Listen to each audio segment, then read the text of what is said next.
The sentence for a murder conviction is not predetermined. It varies based on the specific circumstances of the crime, the defendant's mental state, and the laws of the jurisdiction where the crime occurred. Courts weigh many elements to determine a just penalty, resulting in a wide spectrum of possible outcomes for those convicted of unlawfully taking a human life. The sentences for different degrees of murder. The classification of a homicide is a primary determinant of the resulting sentence. Legal systems categorize murder into different degrees, mainly based on the perpetrator's intent and the context of the killing. These distinctions help align the punishment with the severity of the offense. First-degree murder is characterized by the premeditation and deliberation, meaning the act was planned and intentional. A conviction can lead to a sentence of life in prison without the possibility of parole. In some jurisdictions, the sentence may be determinate term, such as 25 years to life, with parole eligible only after the minimum term has been served. A killing that is intentional but not premeditated is classified as second-degree murder, which can also include deaths resulting from an offender's extreme indifference to human life. Sentences for second-degree murder are less severe than for first-degree murder, but still involve substantial prison time, with ranges between 15 years to life or maximums of 40 to 50 years. The felony murder rule applies when a death occurs during the commission of another dangerous felony, such as arson, robbery, or kidnapping. Under this doctrine, a person can be convicted of murder even if they did not directly cause the death or intend for it to happen. The rationale is that the underlying felony was inherently dangerous, making the participant liable for the fatal consequences. The sentence for a felony murder conviction often mirrors that of first or second degree murder, depending on the jurisdiction's statutes.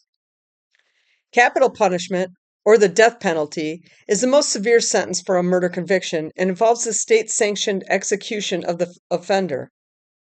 This penalty is reserved for first-degree murder cases involving special circumstances.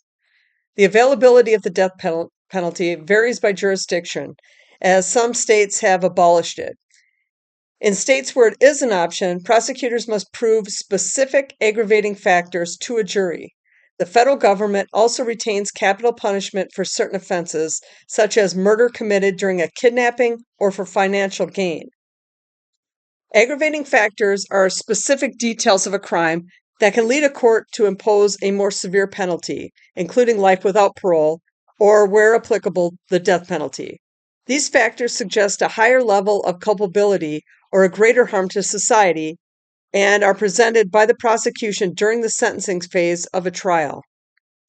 Common aggravating circumstances include the status of a victim, such as a police officer or judge, the motive, such as murder for hire for financial gain, the manner of the crime, such as those involving torture or extreme cruelty, the vulnerability of the victim, such as a child or an elderly person, the defendant's criminal history, especially prior violent felonies, and the scale of the crime, such as killing multiple victims. Factors that decrease a sentence. Mitigating factors are circumstances that may persuade a judge or a jury to impose a more lenient sentence. These factors do not excuse the crime, but provide context that might lessen the defendant's moral culpability. Defense attorneys present these circumstances to argue for a sentence at a lower end of the statutory range. Common mitigating factors include the defendant's young age at the time of the offense, the absence of a significant prior criminal record, the defendant's mental or emotional state, such as acting under extreme distress, the defendant's minor role in the crime, and a history of significant trauma or abuse suffered by the defendant. Federal murder sentences. While most murder cases are handled by state courts, certain circumstances can make a killing a federal crime, subject to federal laws and sentencing guidelines. This occurs when the crime affects federal interest or happens in a location under federal authority. A murder becomes a federal offense if the victim is a federal official, such as an agent or a judge. Crimes on federal property, like a national park or a military base, also fall under federal jurisdiction. Murders connected to criminal enterprises that cross state lines, such as terrorism or drug trafficking, are also prosecuted federally. Under federal law, murder is divided into first and second degrees. A conviction for first-degree murder can result in life imprisonment or the death penalty.